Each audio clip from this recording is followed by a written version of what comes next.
ভূমিকা ব্যাস আছিল হিন্দু ধৰ্মৰ প্ৰথম সাহসী বিপ্লৱীসকলৰ ভিতৰত এজন, যি ওলাই আহিছিল হিন্দু সংস্কৃতিক অৱনীতিৰ পৰা ঘূৰাই আনিবলৈ। তেওঁ সৃষ্টি কৰা বিপ্লৱৰ পুথিখনেই আছিল গীতা। তেওঁৰ তীব্ৰ সমালোচনা কৃষ্ণৰ বাক্যত প্ৰতিফলিত হয় যেতিয়া তেওঁ বেদৰ আচাৰ ব্যৱহাৰৰ অংশটোক অজ্ঞানীৰ মুখৰ বাক্য বুলি বৰ্ণনা কৰে। তেতিয়া ব্যাসে যি সাহসেৰে এই সমালোচনাক ইমান শক্তিশালীভাৱে থিয় কৰাই দিব লগা হৈছিল, তাৰ শলাগ ল'বলৈ আমি সেই যুগৰ গতানুগতিক পৰিৱেশত মানসিকভাৱে জীয়াই থাকিব লাগিব। সপ্তমৰ পৰা দ্বাদশ অধ্যায়লৈকে গীতাৰ 6টা অধ্যায়ত ভগৱদ গীতাৰ সাৰমৰ্ম সোমাই আছে। মাজৰ 6টা অধ্যায়ৰ বাবে প্ৰথমৰ 6টা আৰু শেষৰ 6টা অধ্যায়ে যেন এটা আৱৰণৰহে সৃষ্টি কৰিছে। ভগৱানে যেন মাজৰ 6টা অধ্যায়ক বিশেষভাৱে সংৰক্ষিত কৰি ৰাখিছে। যদি ভক্তসকলৰ সংগত থাকি কাৰোবাৰ ভগৱদ গীতা বুজাৰ আৰু বিশেষকৈ মাজৰ 6টা অধ্যায় বুজাৰ সৌভাগ্য হৈছে, তেনেহলে সকলো ব্ৰত তপস্যা, সকলো যজ্ঞ অনুষ্ঠান, সকলো দান, সকলো দৰ্শন চৰ্চাক চেৰাই গৈ তেওঁৰ জীৱন থিতাতে মহিমা মণ্ডিত হৈ পৰিছে। কাৰণ কেৱল কৃষ্ণ ভাৱনাৰ দ্বাৰাই ব্ৰত তপস্যা যজ্ঞানুষ্ঠান আদি সকলোবিলাকৰে ফল একেলগে পাব পাৰি। ভগৱদ গীতাৰ প্ৰতি যদি কাৰোবাৰ অকণমানো শ্ৰদ্ধা আছে, তেনেহলে তেওঁ এজন ভক্তৰ পৰা ভগৱদ গীতা বুজিবলৈ চেষ্টা কৰিব লাগে। কাৰণ 4ৰ্থ অধ্যায়ৰ প্ৰথমতে এই কথা স্পষ্টভাৱে কোৱা আছে যে ভগৱদ গীতা কেৱল ভক্তইহে বুজিব পাৰে, আন কোনোৱে ভগৱদ গীতাৰ উদ্দেশ্য ভালদৰে বুজিব নোৱাৰে। গতিকে এজন কৃষ্ণ ভক্তৰ পৰাই ভগৱদ গীতা বুজিবলৈ চেষ্টা কৰিব লাগে, কোনো জল্পনা কল্পনাকাৰী দাৰ্শনিকৰ পৰা নহয়। এইটোৱেই আস্থাৰ লক্ষণ। যেতিয়া কোনো এজন ভক্তৰ অনুসন্ধান আৰম্ভ কৰে আৰু অৱশেষত এজন ভক্তৰ সংগ লাভ কৰে, তেতিয়াহে দৰাচলতে ভগৱদ গীতাৰ অধ্যয়ন আৰু উপলব্ধিৰ সূচনা হয়। ভক্তৰ সংগত কিছু অগ্ৰগতি লাভ কৰিলেই সেৱা ভক্তি অনুশীলন কৰাৰ প্ৰবৃত্তি জন্মে, আৰু সেৱা ভক্তিয়ে কৃষ্ণ বা ভগৱানৰ বিষয়ে আৰু কৃষ্ণৰ কৰ্ম, ৰূপ, লীলা, নাম আৰু অন্যান্য বিশেষত্বৰ বিষয়ে থকা সকলো সংশয় দূৰ কৰে। এই সংশয়সমূহ সম্পূৰ্ণভাৱে দূৰ হোৱাৰ পাছত ভক্তই অধ্যয়নত মনোনিৱেশ কৰিব পাৰে। তেতিয়াহে ভগৱদ গীতাৰ অধ্যয়নৰ সোৱাদ পাবলৈ লয় আৰু অনবৰতে কৃষ্ণ ভাৱনাত আপ্লুত হৈ থকাৰ অৱস্থা এটা লাভ কৰে। সাধনাৰ আৰু অগ্ৰগতি হোৱাৰ লগে লগে কৃষ্ণৰ প্ৰতি সম্পূৰ্ণ প্ৰেমানুৰাগত আপ্লুত হৈ পৰে। জীৱনৰ এই চৰম উৎকৰ্ষৰ অৱস্থাই ভক্তজনক আধ্যাত্মিক আকাশত থকা কৃষ্ণধামলৈ যাবৰ বাবে সক্ষম কৰি তোলে। সেই কৃষ্ণধামেই হল গোলোক বৃন্দাবন, য'ত থাকি ভক্তজনে শাশ্বত সুখৰ সোৱাদ লাভ কৰিব পাৰে। কৃষ্ণ নিজে এজন অৱতাৰ নহয়, তেওঁ সকলো অৱতাৰৰে উৎস। অৰ্জুনে কৃষ্ণক নিজৰ বিশ্বৰূপ প্ৰদৰ্শন কৰিবৰ বাবে অনুৰোধ জনাইছে। বাস্তৱিকতে কৃষ্ণৰ বিশ্বৰূপ দৰ্শন কৰিলে মানুহে ভয়হে খায়, আৰু অৰ্জুনেও ভয় খাইছিল। কিন্তু কৃষ্ণ ইমানেই দয়ালু যে এবাৰ বিশ্বৰূপ দৰ্শন কৰোৱাৰ পাছত তেওঁ আকৌ নিজৰ আদি শ্যাম সুন্দৰ ৰূপ গ্ৰহণ কৰে। কৃষ্ণই যি কথা একাধিকবাৰ কৈছে, সেই কথা অৰ্জুনে সাদৰে গ্ৰহণ কৰিছে। কৃষ্ণই যি কৈছে সেয়া অৰ্জুনৰ উপকাৰৰ বাবেই কৈছে। সেইবাবে অৰ্জুনে এই কথা স্বীকাৰ কৰিছে যে তেওঁ যিখিনি লাভ কৰিছে সেই সকলো কৃষ্ণৰ কৃপাতেই সম্ভৱ হৈছে। তেওঁৰ এতিয়া এই প্ৰত্যয় জন্মিছে যে কৃষ্ণই সকলো কাৰণৰে কাৰণ, আৰু তেওঁ পৰমাত্মা ৰূপে সকলোৰে হৃদয়ত বিৰাজ কৰিছে। এটা অধ্যায়ত কৃষ্ণই অৰ্জুনক নিশ্চয় কৰি ক'লে, অহম কৃষ্ণস্য জগত প্ৰভৱ প্ৰলয়স্তথা, অৰ্থাৎ মই এই সমগ্ৰ পাৰ্থিৱ জগতৰ প্ৰকাশ আৰু বিনাশৰ কাৰণ। ভগৱানে কৈছে যে যিহেতু তেওঁ নিজেই এই বিশ্বৰ পদাৰ্থৰাজিত সোমাই আছে, সেইবাবে এই বিশ্বই প্ৰকাশ লাভ কৰিছে আৰু বিশ্বখন বৰ্তি আছে। তেন্তে অৰ্জুননো কোন? কোনো শৰীৰধাৰী বস্তু নহয়, মূলতঃ অনুৰাগী অৰ্জুন। অনুৰাগবিহীন পুৰুষে কেতিয়াও দেখা নাপায় আৰু ভৱিষ্যতে কৃষ্ণক কেতিয়াও দেখা নাপাব। সকলো ফালৰ পৰা চিত্তক একত্ৰিত কৰি একমাত্ৰ ঈশ্বৰৰ অনুৰূপ ৰাগেই বা আকৰ্ষণেই অনুৰাগীৰ বাবে প্ৰাপ্তিৰ বিধান। অনুৰাগ নাথাকিলে কোনোবাই লাখ যোগ কৰক, জপ কৰক, তপ কৰক বা দান কৰক, কৃষ্ণক নাপায়। প্ৰাণ অপ্ৰাণৰ চিন্তনত কৃষ্ণৰ নামৰ ক্ৰম ধৰিব নোৱাৰি। বহুতো লোকে একেবাৰে ভাবুকতাত মাত্ৰ ৰাধে ৰাধে কব ধৰিছে। আজিকালি যিদৰে মন্ত্ৰী বিষয়াৰ পৰা কাম আদায় কৰিবলৈ তেওঁলোকৰ অঙহী বঙহী প্ৰেমী বা পত্নীৰ লগত চ'ৰ্চ লগাই কাম কৰা পৰম্পৰা হৈছে, মানুহে ভাবে ভগৱানৰ ঘৰটো এনেকুৱা চলে নেকি? সেয়েহে তেওঁলোকে কৃষ্ণ ক'বলৈ বন্ধ কৰি ৰাধে ৰাধে ক'বলৈ আৰম্ভ কৰি দিছে। তেওঁলোকে ৰাধে ৰাধে শ্যামক ধৰাই দিয়া বুলি কয়। ৰাধা এবাৰ শ্যামৰ পৰা আঁতৰ হৈ গ'ল আৰু নিজেই শ্যামক নাপালে। তেওঁ আপোনাক কেনেকৈ মিলাই দিব?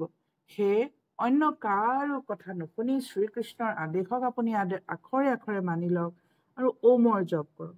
হয়, এইটো উচিত যে ৰাধাও আমাৰ আদৰ্শ হয়। তেওঁৰ সমানে অনুৰাগেৰে কৃষ্ণ প্ৰেমত লাগিব লাগে। যদি পাব বিচাৰে তেতিয়াহ'লে ৰাধাৰ দৰেই প্ৰেমী হ'ব লাগিব। অব্যক্ত স্বৰূপত বিলয়ৰ লগত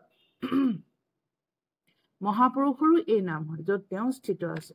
কৃষ্ণ সম্বোধনহে আছিল, জপৰ নাম নাছিল। ওম ব্ৰহ্মাৰ পৰ্যায় হয়, যি ব্যাপ্ত সেই সত্তা মোটেই সোমাই আছে। এই ওমৰ অৰ্থ। ওমৰ অৰ্থটো হৈছে যি ব্যাপ্ত, যি বিয়পি আছে, সেই সত্তা মোটেই সোমাই আছে।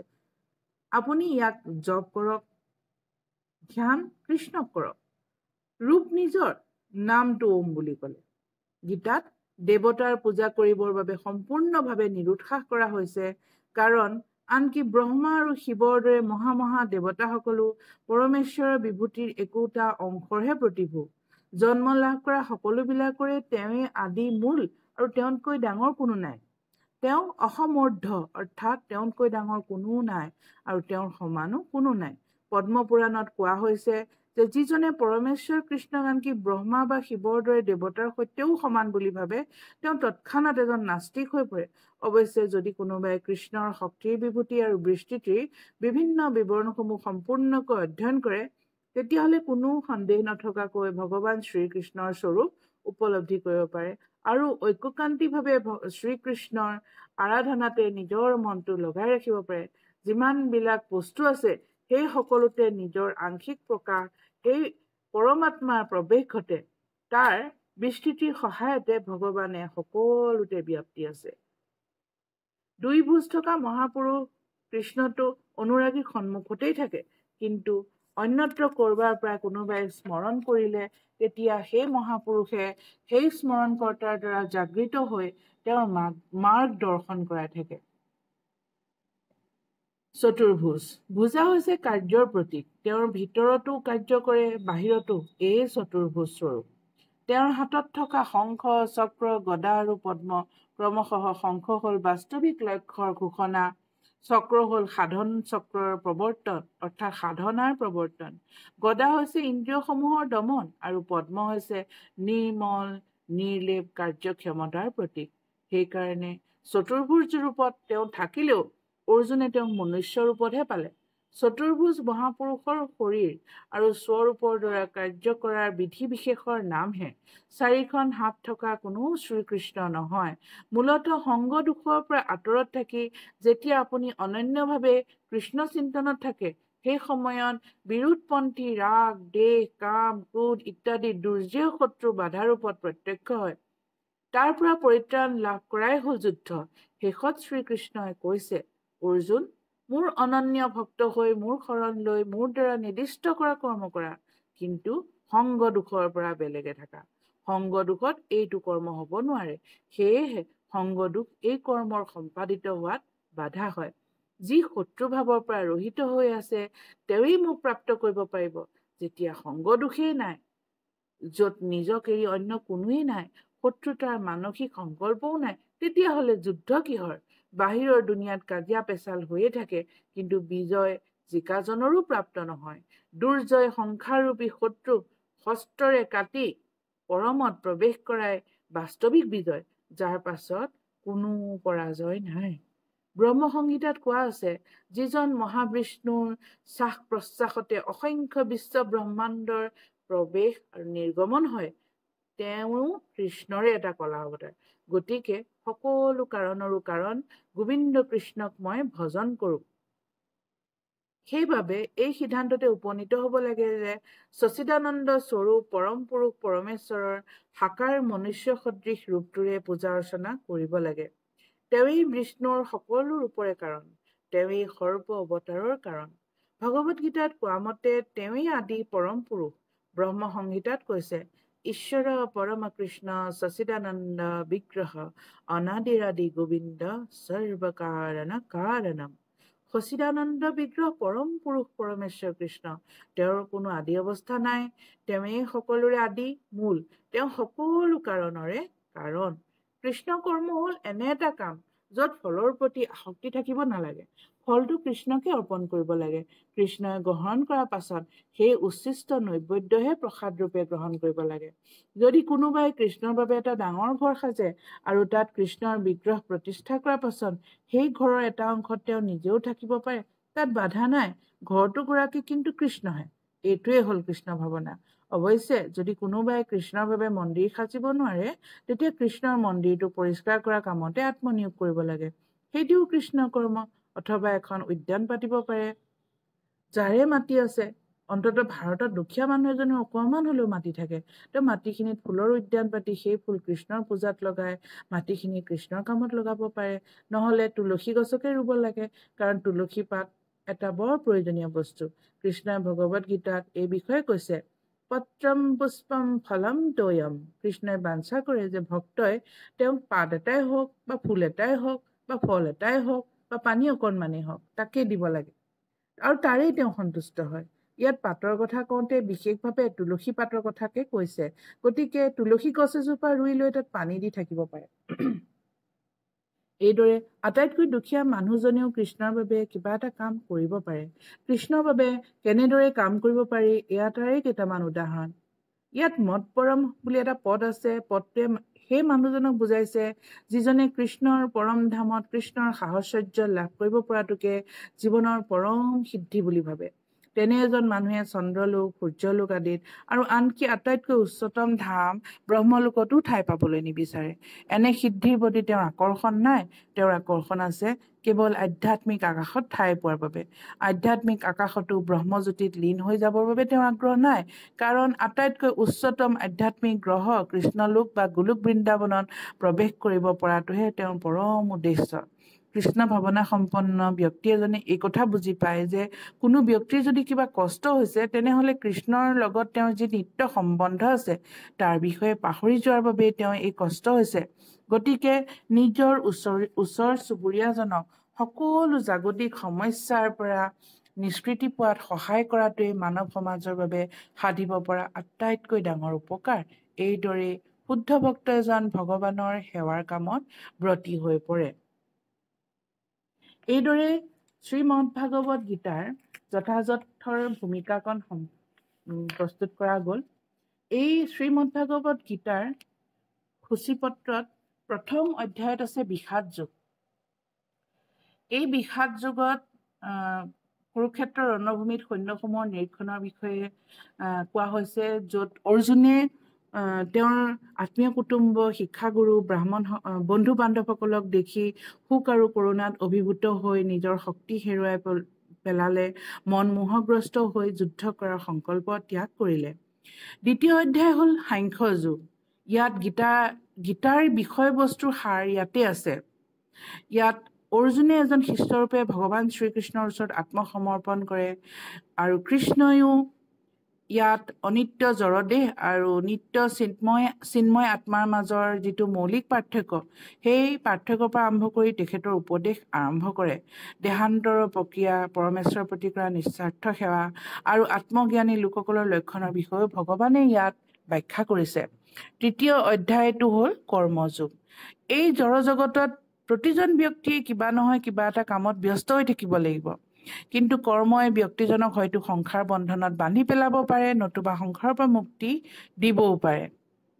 কোনো স্বাৰ্থ নোহোৱাকৈ পৰমেশ্বৰৰ আনন্দৰ বাবে কৰ্ম কৰিলে সেই কৰ্ম কৰোতাজনে কৰ্মৰ যিটো ক্ৰিয়া প্ৰতিক্ৰিয়া তাৰ পৰা অব্যাহতি পায় আৰু আত্মা পৰমাত্মাৰ বিষয়ে দিব্য জ্ঞান লাভ কৰে। চতুৰ্থ অধ্যায় হ'ল জ্ঞান যুগ। জ্ঞান যুগত দিব্য জ্ঞান অৰ্থাৎ আত্মা, ভগৱান আৰু তেওঁলোকৰ পৰস্পৰৰ সম্পৰ্কৰ কথা কোৱা হৈছে, যিটোৱে আত্মশুদ্ধি আৰু মোক্ষ দুয়োটাকে আনি দিয়ে। নিস্বাৰ্থ ভক্তিৰে কৰা সেৱাৰ ফলস্বৰূপে এনে জ্ঞান লাভ কৰা যায়।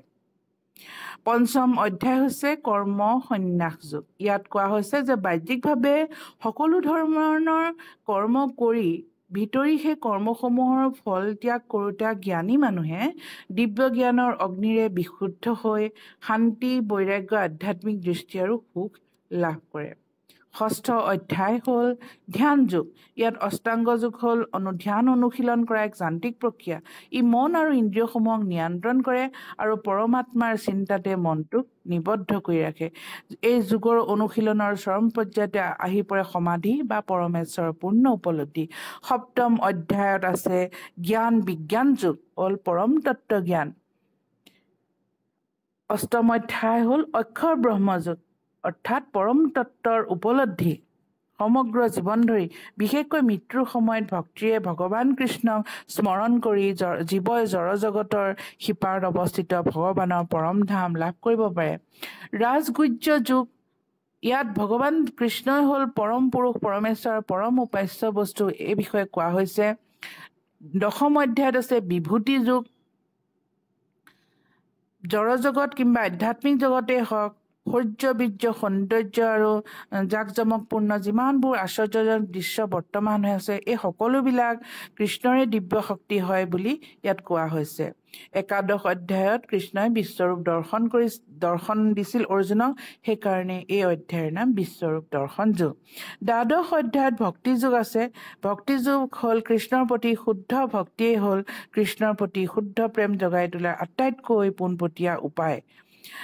ত্ৰয়োদশ অধ্যায়ত আছে ক্ষেত্ৰজ্ঞ বিভাগ যোগ। এয়া হ'ল প্ৰকৃতি, পুৰুষ আৰু চেতনা। ক্ষেত্ৰ মানে হ'ল শৰীৰ, আৰু এই ক্ষেত্ৰৰ বিষয়ে যোনে জানে তেওঁৱেই হ'ল ক্ষেত্ৰজ্ঞ।